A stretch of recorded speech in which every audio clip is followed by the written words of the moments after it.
ఓం నమ శివాయ. నమో కాళభైరవాయ నమ. నమో రాజమాతాంగీదేవి నమ.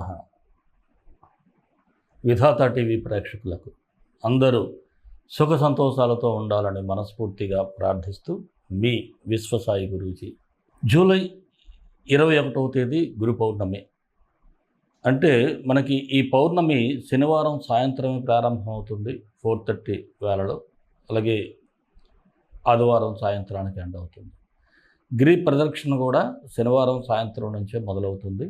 అలాగే ఎంతో విశిష్టమైనటువంటి ఈ ఆషాఢ పౌర్ణమి అంటే వ్యాస పౌర్ణమి అంటారు, గురు పౌర్ణమి అంటారు. మనం మన గురువులని ఆరాధించే రోజు, మన గురువుల్ని ఒక్కసారి స్మరించుకునే రోజు, మన గురువుల్ని అందరూ కూడా ఎంతో ఆప్యాయతతో పలకరించేటువంటి రోజు. ప్రతి ఒక్కరూ తమ తమ గురువుల్ని మీరు ఒక్కసారి పలకరించండి, వారందరి యొక్క ఆశీస్సులైతే తీసుకోండి. అలాగే మన పీఠం నుంచి కూడా గురు పౌర్ణమి నాడు ఎవరికైనా సరే నన్ను గురువుగా భావించే వారికి నా ఆశీస్సులు ఉంటాయి. ముందుగానే మీకు శుభాశీస్సులు తెలియజేస్తున్నాను. అలాగే శనివారం ప్రదోష వేళలో ఒకవైపు గిరి ప్రదక్షిణ జరుగుతూ ఉండగా మన పీఠంలో ఒక అద్భుతంగా మనం ఆదియోగి ఆది గురువు అంటారు పరమేశ్వరుణ్ణి, ఆ సదాశివునికి రుద్రాభిషేకం. అలాగే మరి ఎప్పటిలాగే రాజశ్యామల సహిత మహాకాళ భైరవ హోమం. ఈ మహాకాళ భైరవ హోమం కూడా మనం అద్భుతంగా చేయాలనే సంకల్పం చేసాం. ఇందులో చక్కగా మీ సమస్యలను పరిష్కరించుకోవటానికి అద్భుతమైనటువంటి మంచి సువర్ణావకాశం. పరోక్షంగా మీరందరూ కూడా పాల్గొనవచ్చు. పరోక్షంగా మీ గోత్రనామాలు కింద స్క్రోల్ అవుతున్నటువంటి నెంబర్కి వాట్సాప్ ద్వారా మీరు రిజిస్టర్ చేసుకున్నట్లయితే వివరాలు అయితే మీకు తెలియజేయబడతాయి. మీరందరూ కూడా పాల్గొని ఆ స్వామివారి అమ్మవారి ఆశీస్సులు అందుకొని అలాగే మన ఆది గురువు యొక్క కృపా కటాక్షాలన్నీ మీరు పొందాలని మనస్ఫూర్తిగా కోరుకుంటున్నాను. తప్పకుండా ఏ సమస్య ఉన్నా సరే ఈ హోమ కార్యక్రమంలో పాల్గొనే ప్రయత్నం అయితే చేయండి. అలాగే అన్నప్రసాద సేవ కూడా మనం చేస్తూ ఉంటాము. మీరిచ్చేటువంటి హోమానికి కావచ్చు, ఈ సేవా కార్యక్రమానికి, అన్నదానానికి. మీకు తెలుసు మన పీఠానికి అనుసంధానంగా ప్రస్తుతం 9 మంది పిల్లలైతే వచ్చి ఉన్నారు. వారికి ఇప్పుడు మనం సంపూర్ణంగా చూస్తున్నాం. మీరు ఇచ్చిన దాంట్లో అన్నప్రసాద సేవే కాదు, ఇతర అవసరాలను కూడా మొన్నైతే కొద్దిపాటి బుక్స్ కూడా కొని ఇవ్వటం జరిగింది. మీ అందరి సంకల్పంతో చాలా మంచి పనులు చేద్దాం. అందులో ముఖ్యమైనటువంటి ఒక అందరికీ ఆనందించేటువంటి మరొక విషయాన్ని మీకు తెలియజేస్తున్నాను. ఏమిటంటే మనం అష్టభైరవ సహిత స్వర్ణాకర్షణ మహాకాళభైరవ మందిరాన్ని నిర్మించాలనేటువంటి సంకల్పం ఆ భైరవుడు నాకు అందించటం జరిగింది. నాకు ఆ సంకల్పాన్ని కలిగించాడు. అలాగే ఈ పీఠం దగ్గరలోనే మనం ఈ మందిర నిర్మాణాన్ని కూడా ఏర్పాటు చేసుకుందాం. ఈ మందిర నిర్మాణంలో ప్రతి ఒక్కరూ భాగస్వాములు కావాలని నా సంకల్పం, కోరిక.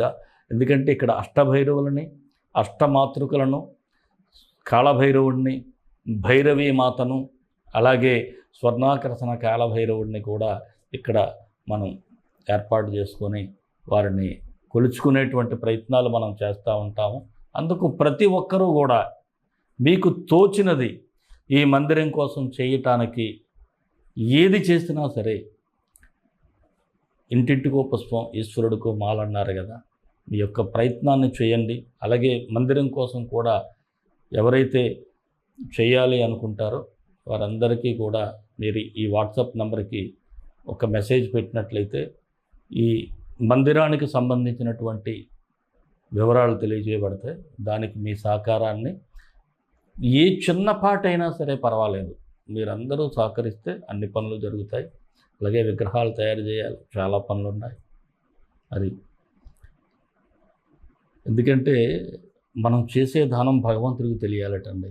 ఆ భగవంతుడికి తెలిసినట్లయితే ఆయన ఆశీస్సులు, మన కష్టాలు తొలుగుతాయి, మన సంకల్పాలన్నీ నెరవేరుతాయి. బిడ్డలందరూ అద్భుతంగా ఉంటారు. మన రాశిఫలాల వీడియోలన్నీ మీకు నచ్చుతాయని నేను భావిస్తాను. నచ్చితే ఒక లైక్ ఇవ్వండి. అలాగే మన వీడియోలన్నీ మీ మిత్రులకి, బంధువులకి షేర్ చేయండి. ఎవరైనా మన ఛానల్ సబ్స్క్రైబ్ చేయకపోతే సబ్స్క్రైబ్ చేయండి. అలాగే నేను భైరవ శక్తి ఛానల్లో ఈ శివతత్వాన్ని గురించి చెప్తున్నాను. ఆ భైరవ శక్తి ఛానల్ కూడా సబ్స్క్రైబ్ చేసుకొని వినండి. అందులో అనేకమైన రెమెడీస్ కూడా చెప్పబోతున్నాను. మరి రాశిఫలాల్లోకి వెళ్ళిపోదాం. మీనరాశి జూలై 16 నుంచి 31 వరకు ఈ రాశి వారికి సూచనలు, సలహాలు. కాస్త టైం సెన్స్, సమయస్ఫూర్తితో ఏదైనా ఒక నిర్ణయం తీసుకుంటే అది మీకు లాభదాయకంగా ఉంటుంది. ఆలోచించి నిర్ణయాలు తీసుకోండి, అద్భుతాలు మీకు జరగబోతున్నాయి. అలాగే ఆర్థిక పరంగా చూసినట్లయితే ఆదాయానికి తగ్గ ప్లానింగ్స్ మీరు చేసుకోవటం, దానివలన ఫైనాన్షియల్గా కాస్త డిస్టర్బెన్స్ అనేది తగ్గించుకుంటారు. అలాగే ఇప్పటి వరకు ఏదైనా ఒక సమస్య వచ్చిందంటే దానికి మీకు ఒక సొల్యూషన్ అనేది దొరకదు, అంతు చెక్కుంటూ ఉంటుంది. అలాంటి పరిస్థితుల్లో కూడా ఇప్పుడు ఏదో ఒక రూపంలో సొల్యూషన్ రావటం, అది పరిష్కారం జరుగుతుంది. అలాగే సామాజిక సేవా కార్యక్రమాల పట్ల ఆసక్తి కూడా చూపించటం. ఇక గతంలో మీరు చేసినటువంటి కొన్ని పనుల వలన వచ్చేటువంటి అనుభవాలు కూడా ఇప్పుడు మీకు బాగా ఉపయోగపడటం, దానివలన కాస్త జాగ్రత్తలు తీసుకోవటం కూడా జరుగుతుంది. అలాగే కొన్ని డౌట్స్ ఎక్కువగా వచ్చేస్తూ ఉంటాయి. ప్రతిదానికి క్వశ్చన్ మార్క్గా ఉండకూడదు. మీరు ఉంటే ఇబ్బంది పడతారు. ముఖ్యంగా మహిళలు ఎక్కువగా ఉంటారు. ఈ పని చెయ్యాలా వద్దా, చేస్తే ఏమవుతుంది, ఎక్కువగా నెగిటివ్గా థింక్ చేయటం, క్వశ్చన్ మార్క్స్ ఎక్కువ, అలాంటివి మాత్రం తగ్గించుకుంటే బాగుంటుంది. అలాగే ఇతరులకు ఏదో సలహాలు ఇవ్వాలని ప్రయత్నం చేయటం, వాళ్ళు మీ మాట వినట్లేదని బాధపడటం, ఇదన్నీ మీకు అవసరమా? సలహాలు ఇవ్వటం ఎందుకు, బాధపడటం ఎందుకు? మీ పని మీరు చేసుకోండి. ఒకవేళ ఇవ్వాలనుకుంటే ఇవ్వండి, తర్వాత వదిలేయండి. అంతేగాని వాడు మీ మాట పట్టించుకోలేదని బాధపడటం ఎంతవరకు సమంజసం? దీనివలన మీ కెరీర్కి దెబ్బతింటుంది. అలాగే కొద్దిగా స్థిరాస్తులు కొనుగోలు చేయాలనుకునే వారికి పేషెన్స్ అయితే అవసరం. తొందరపడి డెసిషన్స్ తీసుకోకుండా ఆలోచించి నిర్ణయాలు తీసుకోవటం, డాక్యుమెంట్స్ని వెరిఫై చేసుకోవటం చాలా అవసరం. నూతన గృహ ప్రయత్నాలు కొద్దిపాటి ఆలస్య సూచనలు అయితే ఉన్నాయి. రుణ ఒత్తిడిని తగ్గించుకునే ప్రయత్నాలు అయితే చేస్తారు. మరి దూర ప్రయాణాల వలన కూడా కాస్త లాభాలు అయితే ఉంటాయి.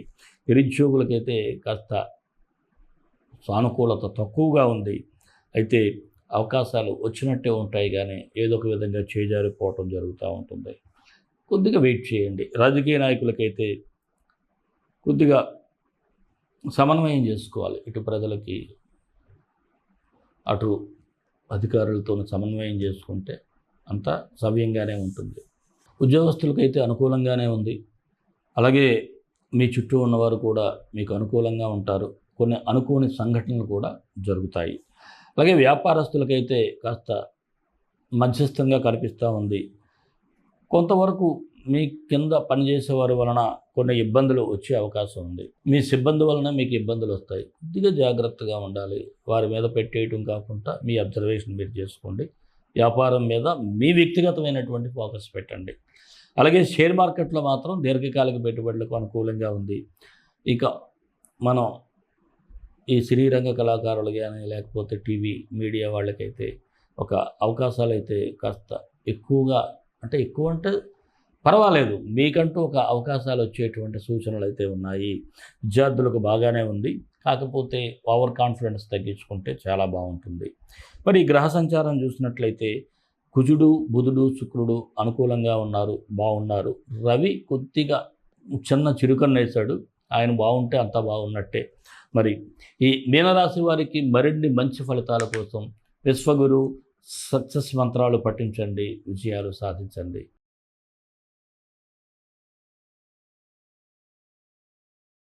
ఈ రాశి వారు ఏ గ్రహానికి మంత్రం చదువుకోవాలి అంటే సూర్యగ్రహానికి చదువుకుంటే సరిపోతుంది. సూర్య గాయత్రి మంత్రం. ఆదిత్యాయ విద్మహి సహస్ర కిరణాయ ధీమహి తన్నో ఆదిత్య ప్రచోదయాత్. ఆదిత్యాయ విద్మహి సహస్ర కిరణాయ ధీమహి తన్నో ఆదిత్య ప్రచోదయాత్. ఈ మంత్రం ఉదయం సాయంత్రం 19 సార్లు చదవండి. వీలైతే ప్రతిరోజు కూడా ఉదయాన్నే లేచి సూర్యుడి ముందు నిలబడి ఆయనకి ఆర్ఘ్యం ఇస్తూ ఈ మంత్రం చదివితే ఇంకా సూపర్ ఫలితాలు వస్తాయి. అలాగే ఎర్రని ఏదైనా పండు అంటే దానిమ్మ పండు కానీ అలాంటివి ఒక వృద్ధులకి అని లేదు బ్లడ్ తక్కువ ఉన్నటువంటి పిల్లలకు కానీ ఇవ్వండి, మంచి ఫలితాలు వస్తాయి. అలాగే మన ఇష్టదైవం కాలభైరవ గాయత్రి ఈ మంత్రాన్ని ప్రతినిత్యం పఠించి ఎన్నో అమోఘమైనటువంటి ఫలితాలు పొందినటువంటి ఎంతోమంది భక్తులను నేను చూశాను. వారు చెప్తూ ఉంటే చాలా ఆనందంగా ఉంటుంది. భైరవారాధనలో ఉన్నటువంటి గొప్పతనం అదేనండి. ముందుగా భయాలన్నీ కూడా పోతాయి. మనలో ఒక రకమైనటువంటి ఒక ఆరా బయలుదేరి ఒక అద్భుతమైనటువంటి తేజస్సుతో మనం పనులన్నీ చకచక చేసుకుంటూ వెళ్ళిపోతాం. మరి మన ఇష్టదైవం కాళభైరవ గాయత్రి కాళాయ విద్మహే కాళాతీతాయ ధీమహి తన్నో కాళభైరవ ప్రచోదయాత్. సర్వే జనా సుఖినో భవంతు, లోకా సమస్తా సుఖినో భవంతు. దేశం కోసం, ధర్మం కోసం, భారతీయ సంస్కృతి విలువల కోసం పాటుపడదాం. స్వస్తి.